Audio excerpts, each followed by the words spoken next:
बहारें हमको ढूँढेंगी, बहारें ढूँढती हैं उन अज़ीम अदाकारों को जो आज हमारे बीच नहीं हैं और हम भी अपनी स्मृतियों में तलाश रहे हैं ऐसे ही कलाकार को, महमूद साहब। और फिर से देखिए महमूद साहब का नाम लिया और सबके चेहरों पे मुस्कुराहट आ गई। इस कार्यक्रम में हमारे साथ हैं डॉक्टर राजीव श्रीवास्तव, जो फ़िल्मों के बारे में जानकारी तो रखते ही हैं, इनकी बहुत सी किताबें हैं इसके बारे में और बहुत से एक्टर से इनका निजी वास्ता रहा है, मिलना-जुलना रहा है, तो बहुत से अच्छे-अच्छे प्रसंग डॉक्टर साहब हमसे शेयर कर रहे हैं और साथ में है मधुलिका, जो हमें बहुत अच्छे-अच्छे गाने सुनवा रही हैं। जानकारी तो साझा कर ही रही हैं। राजीव जी और सुमन जी, मैं एक बात कहना चाहूँगी यहाँ, पता है क्या? हाँ जी, कहें। कि इन्होंने जोड़ी सिर्फ शोभा खोटे, अरुणा ईरानी या इनके साथ हेलन के साथ ही नहीं बनाई, पता है किसके साथ और बनाई है? आईएएस जौहर के साथ भी। ये हम लोग तो मतलब बोलने वाले थे, लेकिन मधुलिका को कुछ ज्यादा याद रहता है। ये एकदम से इन्होंने बिल्कुल ये नंबर मार गई। नंबर और अच्छा हुआ कि इन्होंने एक हमको सूत्र दे दिया। तो आईएएस जौहर के साथ बताइए सुमन, कौन कौन सी फिल्में हैं? अच्छा, आप सवाल कर रहे, पहले ही बताइए नंबर देंगे कि नहीं देंगे? नंबर तो आप पहले से ले चुकी हैं। 1965 में इनकी फिल्म आई थी और महमूद जौहर इन गोवा।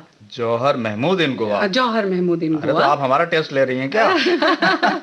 देखिए नंबर मत काटिएगा, नाम आगे पीछे हुए लेकिन नाम तो है ना। हाँ। और ये फिल्म इतनी सफल हुई और इनकी जोड़ी को इतना पसंद किया गया क्योंकि आईएएस जौहर तो हम सभी जानते हैं कि वो भी बड़े पाए के कॉमेडियन थे और टक्कर के दोनों कॉमेडियन, तो सोचिए लोगों की क्या हालत हुई होगी उस फिल्म को देख के। इसमें ये देखिए ना कि कितने दिलेर किस्म के इंसान महमूद साहब रहे होंगे कि उन्होंने मतलब इस बात की चिंता नहीं की कि भाई आईएएस जौहर साहब एक बड़ा नाम उस समय तो था ही जी, कि भाई उनके साथ में हम करेंगे तो ऐसा ना हो कि बाजी वो मार ले जाए, मतलब ये जरा भी दिमाग में नहीं था। जी जी। लेकिन दोनों ने गजब का काम और किया। इससे उनके आत्मविश्वास का पता चलता है कि वही जो आप बात कह रहे थे कि एहसास से कमतरी, वो उनको नहीं था क्योंकि उनमें इतना आत्मविश्वास था कि वो किसी से डरते नहीं थे, सुरक्षा का भाव उन्हें नहीं आता था। और ये फिल्म इतनी सफल हुई कि फिर एक और फिल्म बनाई गई उन दोनों को लेकर, जौहर महमूद इन हांगकांग। ये 1971 में बनी थी फिल्म।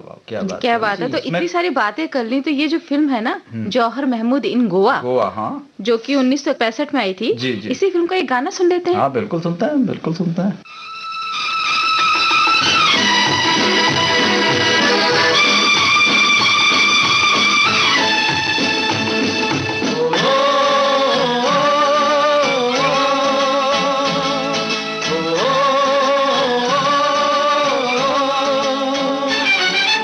दो दीवाने दिल के चले हैं देखो मिलके, ये दो दीवाने दिल के चले हैं देखो मिलके, चले हैं चले हैं चले हैं ससुराल, चले हैं चले हैं चले हैं ससुराल।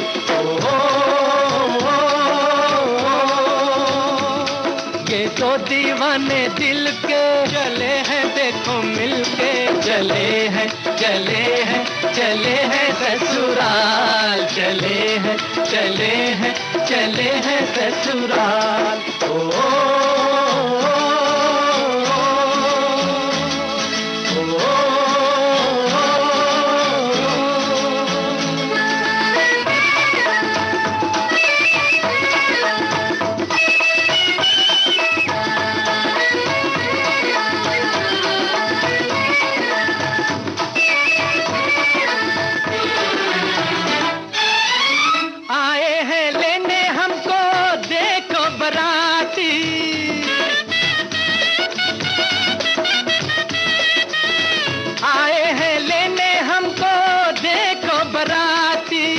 ससुरे ने लेने भेजा लोहे का हाथी, ससुरे ने लेने भेजा लोहे का हाथी, चले हैं तन तन के सरकारी दूल्हा बन के, चले हैं तन तन के सरकारी दूल्हा बन के, चले हैं चले हैं चले हैं ससुराल, चले हैं चले हैं चले हैं ससुराल।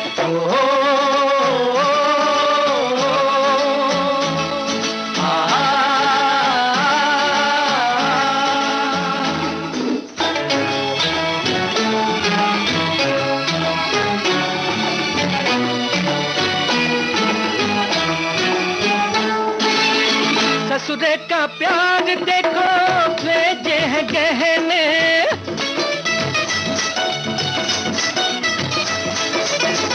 ससुरे का प्यार देखो भेजे हैं गहने, हमने भी देखो आज हंस हंस के पहने, हमने भी देखो आज हंस हंस के पहने। देखो जी बिना सेहरा चमक रहा चेहरा, देखो जी बिना सेहरा चमक रहा चेहरा। चले हैं चले हैं चले हैं ससुराल, चले हैं चले हैं चले हैं ससुराल। महमूद साहब के बारे में जैसा मैंने अभी कहा कि उनका एक बड़ा आइकॉनिक डायलॉग था, शोभा डार्लिंग। उनकी जो नायिका होती थी उसका नाम अक्सर शोभा होता था और वो बड़े प्यार से उसको कहेंगे, शोभा डार्लिंग आज यहाँ चलते हैं, और वो सुनते ही सब लोग हंसते हंसते लोटपोट हो जाते थे।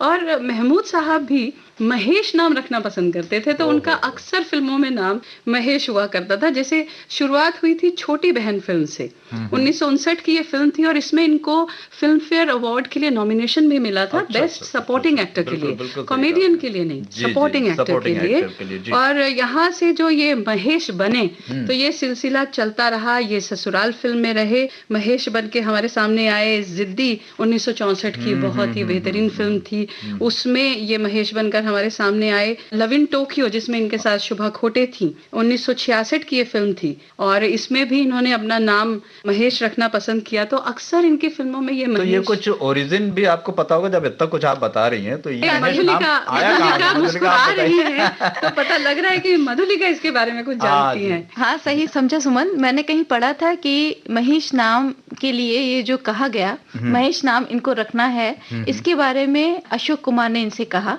वो इनको बहुत पसंद करते थे और उनका कहना था कि लोगों को नजर नहीं आता लेकिन मुझे नजर आता है इनके माथे पर एक त्रिशूल का चिन्ह। अच्छा ये मैंने कहीं पढ़ा था। वो ये कहते थे कि महमूद जी के माथे पर त्रिशूल का चिन्ह है जो महेश जी शिव जी को दिखाता है। इसीलिए वो कहते थे कि तुम अपना नाम फिल्मों में महेश रखो, और ये आइडिया अशोक कुमार जी ने ही दिया था महमूद साहब को, और उसके बाद फिर महमूद साहब ने ये नाम रखा और उनको पॉपुलैरिटी भी मिली। हाँ, शुभ मतलब ये एक तरीके से शुभ रहा उनके लिए। और तो जैसे आपने जिक्र किया इतनी सारी फिल्मों का सुमन, तो क्यों ना कोई एक गाना महेश के लिए ही सही, महेश को समर्पित करते हैं। और दोनों में कॉमन एम है, ये भी तो महमूद और महेश। जी एक कॉमन। तो हम लोग किस फिल्म का सुने? लव इन टोक्यो का गाना सुन सकते हैं? बिल्कुल, तो सुनते हैं। उनकी शोभा डार्लिंग उनके साथ थी। मधुलिका तुम अपनी पसंद से गीत सुनवाओ हमें। तो तुमने फिल्म बताई थी love in Tokyo. Love in Tokyo, तो फिर सुनते हैं फिल्म लव इन टोक्यो का ये गीत।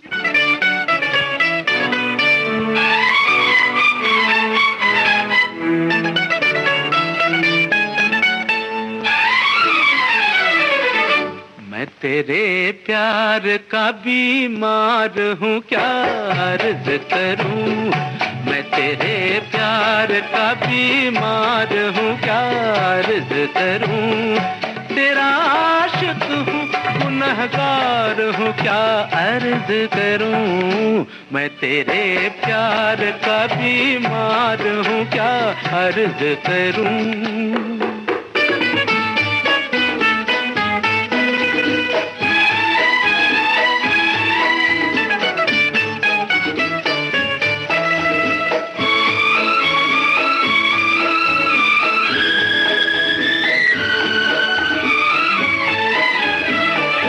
मुझको पहचान लो, मैं हूँ तेरा रसिया जोगी। मुझको पहचान लो, मैं हूँ तेरा रसिया जोगी। अपने जोगी पे इनायत की नजर कब होगी। तेरा बंदा हूँ, तेरा बंदा हूँ, तेरा बंदा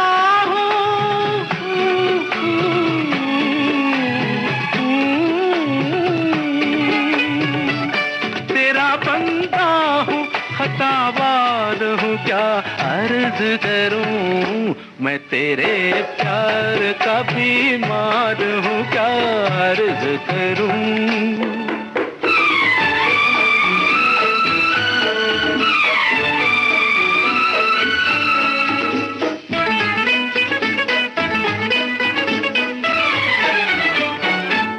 लेके अरमान मेरी जान मैं आ पहुंचा हूँ,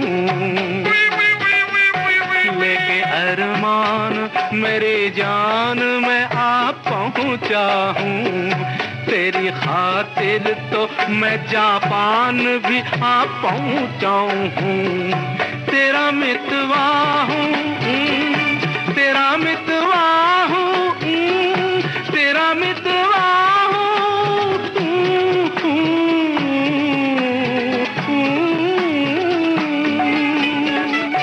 तेरा मितवा हूँ, तलबगार हूँ, क्या अर्ज करूँ। मैं तेरे प्यार का बीमार हूँ, क्या अर्ज करूँ।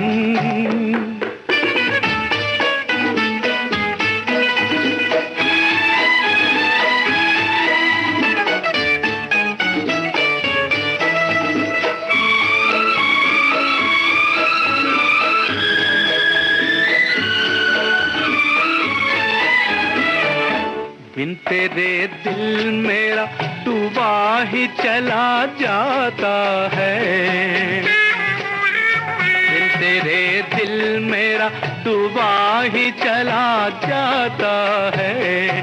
चाहे बदनाम सही तेरा तो कहलाता है। मैं तो रुसवा, मैं तो रुसवा, मैं तो रुसवा,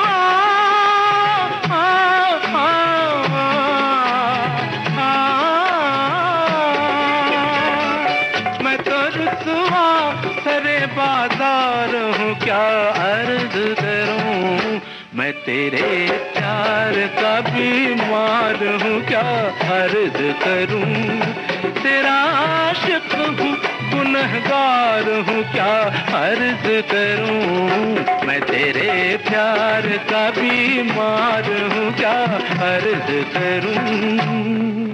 तो जैसा कि हमने पहले जिक्र किया था कि महमूद साहब का दक्षिण भारत से ताल्लुक रहा है, उनका ननिहाल दक्षिण भारत से था और शायद यही वजह है कि जब भी उन्होंने कोई दक्षिण भारतीय भूमिका निभाई उसमें बहुत ही एक सहजता थी, बहुत ही स्वाभाविक रूप से वो उसे निभा जाते थे। और कौन भूल सकता है वो लुंगी उठा के उनका गीत गाना और वो नाचना, हैदराबादी उनका अंदाज। और उन्होंने जो फिल्में की बहुत सारे प्रोडक्शन हाउसेज दक्षिण भारतीय थे और फिर अपने करियर में उन्होंने कुछ दक्षिण भारतीय फिल्में भी की और बहुत ही वहाँ की दक्षिण की मशहूर अदाकारा थी बी सरोजा देवी साहिबा। उनके साथ इन्होंने एक फिल्म की थी कन्नड़ में, लेडीज हॉस्टल, 1986 में जो रिलीज हुई। अरे ये तो हमारे सुनने वालों के लिए एक नई इंफॉर्मेशन दे दी आपने, उनके ज्ञान में इजाफा कर दिया। तो एक कलाकार के रूप में जो एक नया आयाम हम देखते हैं कि बहुत सी चीजें आज सामने आई। आपने जैसे बताया कि वो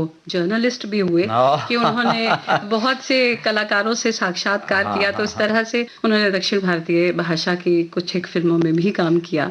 तो ये एक नया आयाम हमारे सामने आया एक अदाकार के रूप में उनका। और सुमन, हम साथ में ये भी कहना चाहेंगे कि उनकी जो क्रिएटिविटी थी एक्टिंग को लेकर, डायरेक्शन को लेकर, वो इतनी अलग टाइप की थी कि वो पता क्या कहते थे, वो ये कहते थे कि जो हास्य कलाकार है उसको मिमिक्री भी आनी चाहिए। वो इसको बहुत सपोर्ट करते थे मिमिक्री को। और यही वजह थी कि जो वो फिल्म थी हम जोली, आपको तो याद होगा कि हम जोली में उन्होंने कपूर खानदान के 3 जनरेशन को दिखाया था। बिल्कुल, उस रोल को कोई कैसे भूल सकता है। मतलब दादा और पिता और जो पोता है दादा का, ये 3 रोल्स उन्होंने बखूबी निभाए थे और इसकी वजह से उन्हें कई सम्मान भी मिले, अवार्ड्स भी मिले। और सबसे बड़ा अवार्ड तो किसी भी कलाकार के लिए मधुलिका यही होता है ना, कि उस रोल की याद रह जाए लोगों के दिलों में। तो लोग आज भी उस रोल को नहीं भुला पाते। मुझे तो अभी तक याद आता है कि पृथ्वीराज कपूर साहब की जो उन्होंने नकल उतारी थी और उसमें वो कहते थे खामोश भारी सी आवाज में, और राज कपूर साहब की तरह से वो कहते थे मैं क्या जानू जी। हाँ, बिल्कुल बिल्कुल, बहुत ही अच्छा लगता था। तो हम जोली का यहाँ एक गाना सुन लेते हैं। बिल्कुल, क्योंकि तुम इतना मुस्कुरा रही हो, मुझे इतना अच्छा लग रहा है। और राजीव जी क्यों, क्या कहते हैं आप? बिल्कुल बिल्कुल, हम जोली का भाई, हम लोग भी यहाँ पे हम जोली बन के ही भाई लोगों से बातचीत कर रहे हैं। तो और वो हमारे हम जोली है। तो फिर हम जोली फिल्म का ये गीत सुन लेते हैं।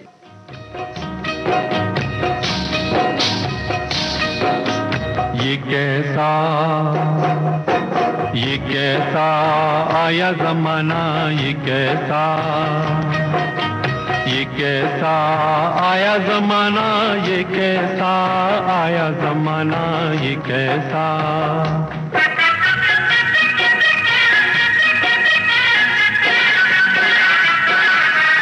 बेटे ने बाप की न मानी, बुढ़े की कदर न जानी, न जानी। बेटे ने बाप की न मानी, बुढ़े की कदर न जानी। ये मेरी आप बीती है, किसी फिल्म की नहीं कहानी। ये कैसा आया ज़माना, ये कैसा उसके बेटे को ये कैसा आया ज़माना, ये कैसा।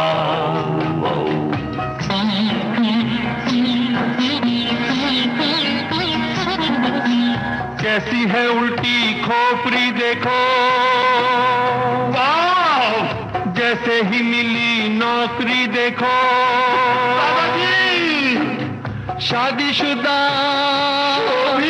शादीशुदा हो के बेशरम घर में ले आया छोकरी देखो। ये कैसा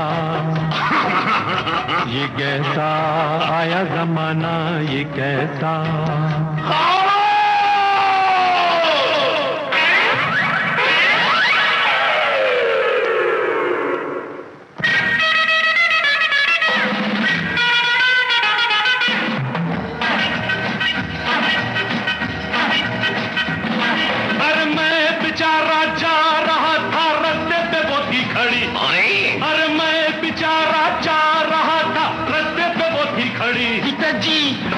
राजा ना वो रानी, वो मेरे पीछे पड़ी। You tell me what to do. I don't know. You tell me what to do. मैं क्या बोलूं? You tell me what to do. I don't know. You tell me what to do. What to do. What to do.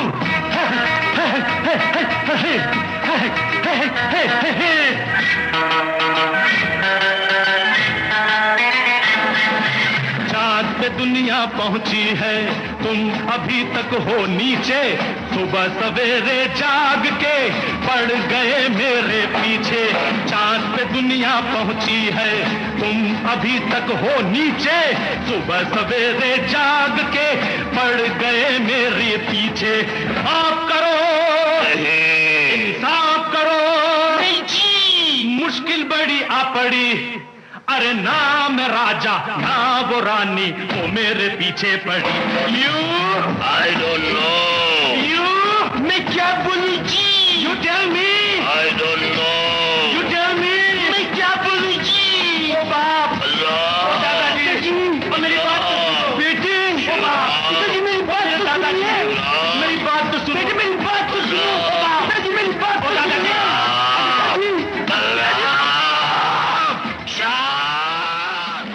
बहारें हमको ढूंढेंगी और इस कार्यक्रम में आपके साथ हैं डॉक्टर राजीव श्रीवास्तव, मधुलिका श्रीवास्तव और सुमन संजय अग्रवाल। मिमिक्री के स्टाइल में महमूद साहब के हैदराबादी जो उनकी शैली थी वो बहुत मशहूर थी और सबके चेहरों पे मुस्कुराहट आ गई क्योंकि सबकी आंखों के सामने उनका चित्र आ गया। खासतौर पे वो लुंगी पहनना और उनके बाल कुछ खास अंदाज में कटे हुए होते थे जिसे एक जमाने में कटोरा कट कहा जाता था। हाँ, बिल्कुल। और उसकी काफी नकल भी लोगों ने की, बहुत से लोगों ने फिर उस शैली को अपनाया। बहुत से लोगों ने नकल की। सबसे बड़ी नकल आपको याद होगा वो कौन सी फिल्म थी? अमिताभ बच्चन की। अमिताभ बच्चन खुद महमूद देश प्रेमी में वो लुंगी पहन के और महमूद साहब की तरह वो खातून की खिदमत में सलाम उनका। तो ये देखिए ये जलवा होता था महमूद साहब का कि वो लेके जब ये सुपरस्टार बन गए अमिताभ बच्चन, तब भी उनको लगा कि अगर किसी की कॉपी करनी है तो ये महमूद साहब की जाए। और महमूद साहब से तो उनका वास्ता ताल्लुक भी रहा है। जब हम बात करते हैं महमूद साहब की दरिया दिली की, तो जब अमिताभ बच्चन साहब मुंबई आए और उनके संघर्ष के दिन थे और उन्हें थोड़े सहारे की जरूरत थी, तो महमूद साहब ने उन्हें अपने घर पर रखा बहुत अरसे तक वो उन्हीं के घर पे रहे। और महमूद साहब उन्हें डेंजर डायबोलिक कहा करते थे। अमिताभ बच्चन साहब ने खुद अपने एक इंटरव्यू में कहा है कि कहने लगे कि मैं जब भी शूटिंग से लौटकर या काम ढूंढ कर घर वापस आता था तो महमूद साहब कहते थे, और भाई डेंजर डायबोलिक आज क्या बना दिन भर में। तो बोले कि ये शब्द उन्होंने क्यों इजाद किया और मुझे वो ये क्यों बुलाते थे, ये मुझे कभी समझ नहीं आया। लेकिन देखो कितनी प्यारी सी बात है, सहारा देना इस तरह से। और देश प्रेमी फिल्म में अमिताभ बच्चन साहब ने तो नकल की ही उनकी। एक कलाकार जो जूनियर महमूद के नाम से प्रसिद्ध हुए, उनकी बात भी तो करें यहाँ पर। महमूद साहब की अदा का प्रभाव ऐसा रहा कि ब्रह्मचारी फिल्म में जूनियर महमूद ने उनकी नकल उतार के जब एक्टिंग की तो वो बहुत प्रसिद्ध हुए उस रोल के लिए। ये तो लेजेंड हैं महमूद साहब, कल भी थे, आज भी हैं और आगे भी रहेंगे, हमेशा रहेंगे। उनका सुमन एक गाना था ना, हम काले हैं तो क्या हुआ, जो तुम अभी हैदराबादी स्टाइल, तो क्यों ना सुन लो वो गीत यहाँ। बिल्कुल सुने। तो सुनते हैं फिर यही गीत। हमें काले हैं तो क्या हुआ दिल वाले हैं, हमें काले हैं तो क्या हुआ दिल वाले हैं, हम तेरे तेरे तेरे चाहने वाले हैं। हमें काले हैं तो क्या हुआ दिल वाले हैं, हमें काले हैं तो क्या हुआ दिल वाले हैं, हम तेरे तेरे तेरे चाहने वाले हैं। हमें काले हैं तो क्या हुआ दिल वाले हैं।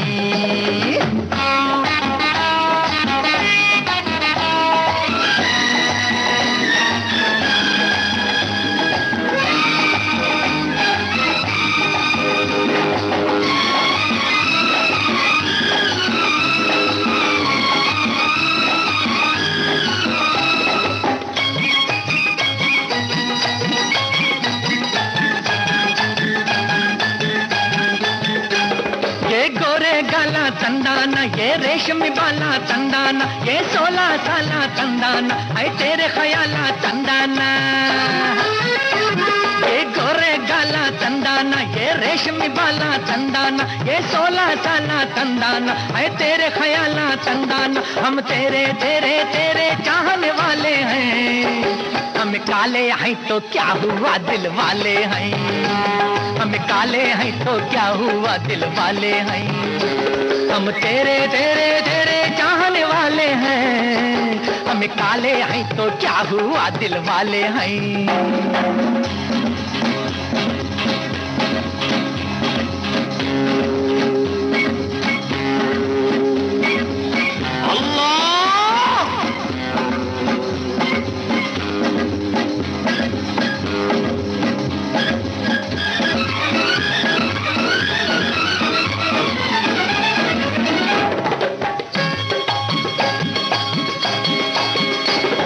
किधर को जाता ही तंदाना, क्यों पास न आता ही तंदाना, क्या मारी ये बाता तंदाना, दिल तोड़ ये घाता तंदाना।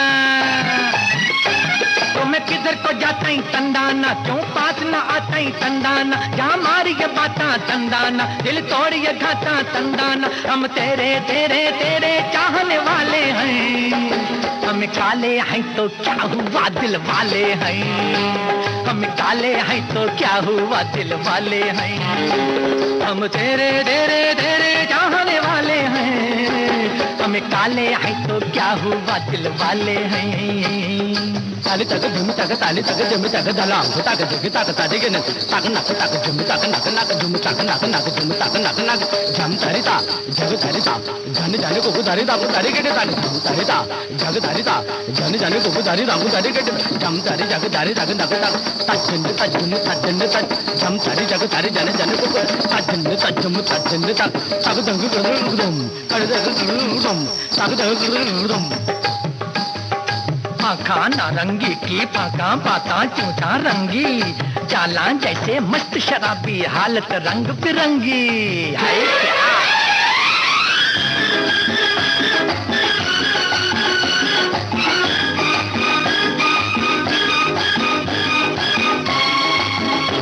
हमें माना गरीब है तंदाना, सूरत से अजीब है तंदाना, पर फिर भी नसीब है तंदाना, के तेरे खरीब है तंदाना। हमें माना गरीब है चंदाना, सूरत से अजीब है चंदाना, पर फिर भी नसीब है चंदाना, के तेरे खरीब है चंदाना। हम तेरे तेरे तेरे चाहने वाले हैं, हमें काले हैं तो क्या हुआ दिल वाले हैं, हमें काले हैं तो क्या हुआ दिल वाले हैं। हम तेरे तेरे तेरे चाहने वाले हैं, हमें काले हैं तो क्या हुआ दिल वाले हैं, हमें काले हैं तो क्या हुआ दिल वाले हैं।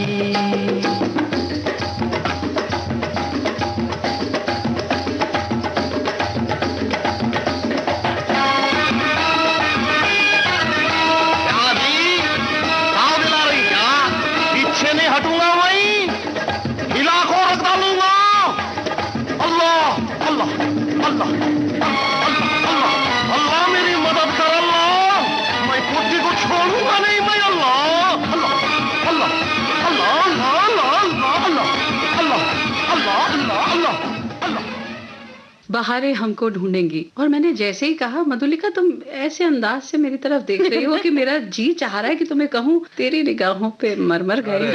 भाई देखिए, अब ये तो भाई एक इंतहा हो गई कि भाई महमूद साहब की जो इस तरह की जो हरकतें हुआ करती थी। तो एक फिल्म आई थी शबनम जी, मेरा ख्याल है कि ये गाना आप शायद जहन में आपके वही उभरा होगा। बिल्कुल बिल्कुल। और म्यूजिक था उसमें उषा खन्ना का, और मुकेश साहब ने गाया था, तो वो तेरी निगाहों में मरमर गए हम। तो अब देखिए, एक आमतौर पे संजीदा गाने वाले मुकेश भी कितने रोमांटिक और कितने हंसमुख किस्म के गाने गा सकते थे। तो वो उसमें एक उदाहरण ये वाला गाना, इसलिए बड़ा नायाब गाने का आपने वो जिक्र यहाँ पे छेड़ दिया है। तो फिर तो हम तो मधुलिका से ही कहेंगे। हाँ हाँ बिल्कुल राधे जी, आपकी इच्छा सर आंखों पर। और फिल्म शबनम का जी जी जी अब सुनते हैं ये गीत जी।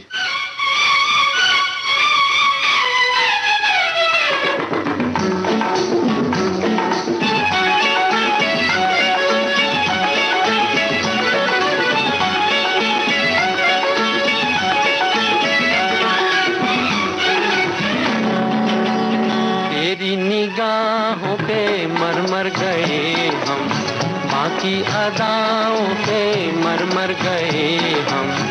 क्या करें क्या करें क्या करें, तेरी निगाहों पे मरमर गए हम।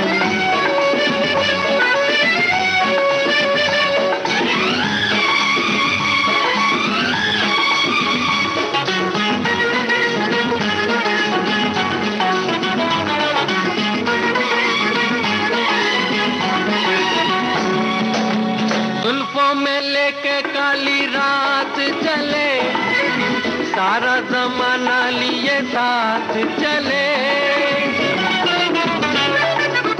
जुल्फों में लेके काली रात चले, सारा जमाना लिए साथ चले। ऐसे में जीने का मजा है सनम, आंखों से तेरी मेरी बात चले। बेवफा एक निगाह देख ले, देख भी ले, तेरी निगाहों पे मरमर गए हम, बाकी अदाओं पे मरमर गए हम।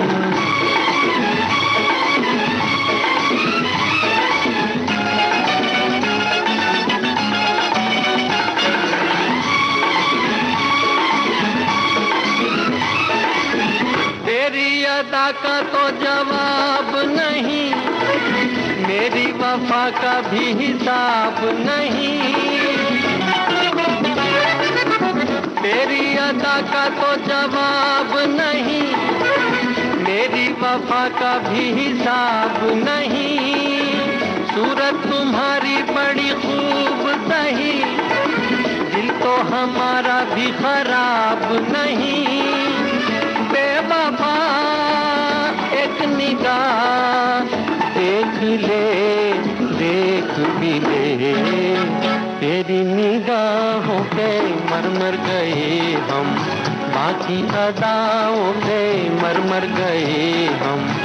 क्या करें क्या करें क्या करें, तेरी निगाहों पे मरमर गए हम, बाकी की अदाओं पे मर मर गए हम।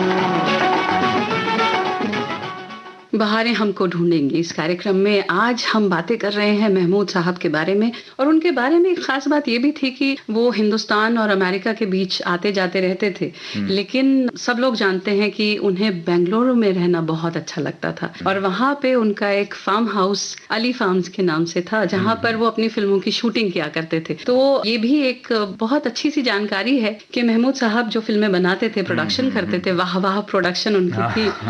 तो ज्यादातर शूटिंग जो है वो बेंगलुरु में करना पसंद करते थे और सेट अपने फार्म हाउस पे लगाया करते थे। और बाद में 4 दशकों तक उन्होंने एक तरह से राज किया फिल्म इंडस्ट्री पे। लेकिन 70 और 80 के दशक में वो चमक थोड़ी फीकी पड़ने लगी और नए अंदाज के कॉमेडियंस आने लगे। ट्रेंड भी बदल रहा था सिनेमा का और सब्जेक्ट भी बदल रहा था, तो वो थोड़ा सा एक होता है ना कि भाई उन्होंने 3-4 दशक जो बिता लिए, फिर उनके बाद थोड़ी सी तबीयत वगैरह भी उनकी नासाज रहने लग गई, तो थोड़ा सा ये सब चीजें असर पड़ता है। फिर वो गए अमेरिका, गए इलाज के सिलसिले में जी। फिर वहां पे उनका निधन हुआ। लेकिन वो एक कलाकार के रूप में कितने बड़े थे और कितना बड़ा उनका सम्मान किया गया, वो इसका जिक्र मैं ये करना चाहूंगा कि जब 100 ईयर्स ऑफ इंडियन सिनेमा जब हम सेलिब्रेट कर रहे थे यहाँ पे, तब जिन खास हस्तियों पे डाक टिकट निकले थे उनमें एक नाम महमूद साहब का भी था। क्या बात है। तो भारत सरकार ने उनको बहुत बड़ा ये सम्मान दिया कि 100 ईयर्स ऑफ इंडियन सिनेमा के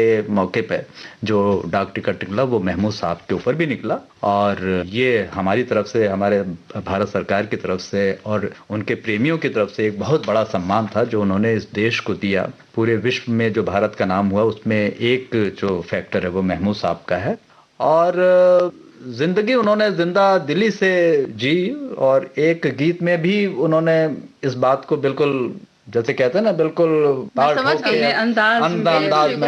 राजीव जी आपकी बात बिल्कुल समझ गई तो बताइए ना कि फिर आगे एक फिल्म थी पत्थर के सनम, और जो कि 1967 में आई थी, और उसमें एक गाना है दुश्मन है जमाना, ठेंगे से जी बिल्कुल ठीक है। और इसको लिखा था मजरूह सुल्तानपुरी जी ने और संगीत दिया था इसका लक्ष्मीकांत प्यारेलाल जी। तो बिल्कुल आपने बहुत सही बात कही कि वो अपने अंदाज में जिए और जैसी जिंदगी वो चाहते थे उन्होंने वैसे ही जिंदगी। बिल्कुल, और कॉमेडियन तो रहे ही, लेकिन उन्होंने लोगों को अपने संजीदा रोल से रुलाया भी, हंसाया भी। एक फिल्म डायरेक्टर रहे, प्रोड्यूसर रहे, लेखक रहे, कई एक गीत उन्होंने लिखे और खुद गाया भी। संगीत पे जो उनका ज्ञान था, उनका अधिकार था, वो सब हम लोग जानते ही हैं। तो एक बहुमुखी प्रतिभा के धनी ऐसे कलाकार, तो फिर बिल्कुल हरफन मौला, तो फिर क्यों ना उनको जो ये डेडिकेटेड है प्रोग्राम, उसका समापन भी हम एक मज़ाहिया से गीत से करें। बिल्कुल संजीदा होने की जगह, क्योंकि वो जिंदगी भर सबको हंसाते रहे।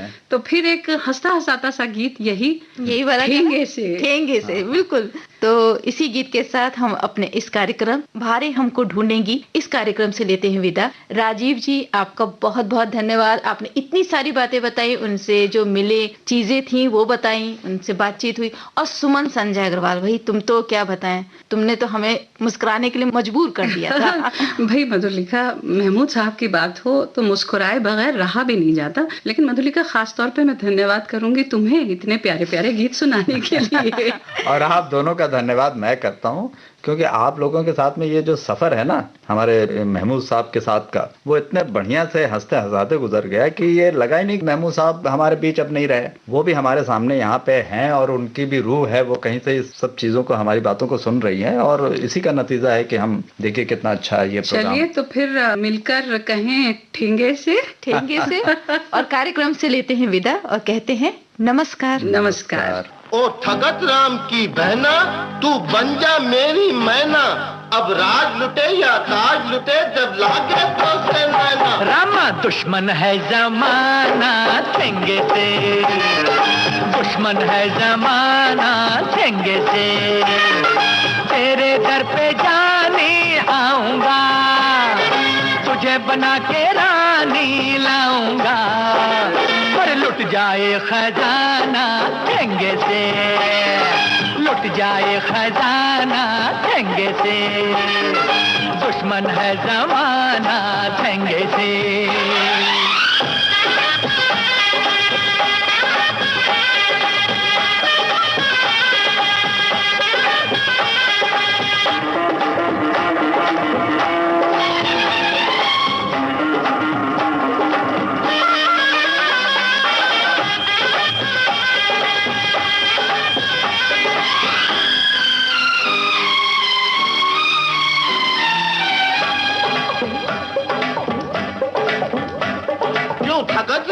के बच्चे मुझको नौकर बोला था।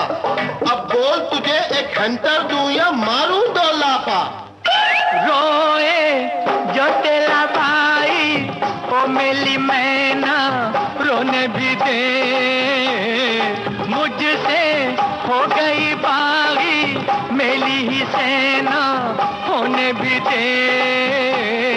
मैं क्या मुंह करने वाला हूँ, राजा हेंटर वाला हूँ, पैतरा बदल के आऊंगा, नए नए फिर हाथ दिखाऊंगा। अरे हंटर है पुलाना ठंगे से, हंटर है पुलाना ठंगे से, दुश्मन है जमाना ठंगे से। ऐसा वैसा नहीं सनम, मैं सुल्तान हूँ नामी, ये सब तो खाकर नमक मेरा करते हो नमक हरामी, नमक हराम।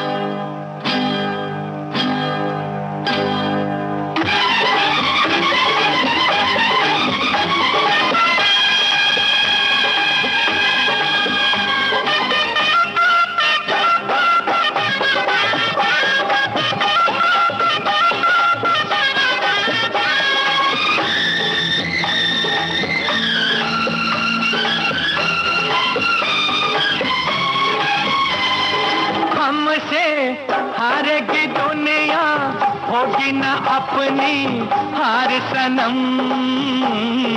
हम तुम सच्चे हैं दोनों, सच्चा हमारा प्यार सनम।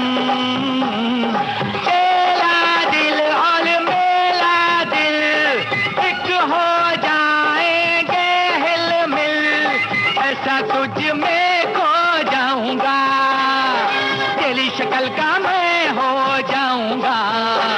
अरे बन जाऊं जनाना ठंगे से, बन जाऊं जनाना ठंगे से। हमारा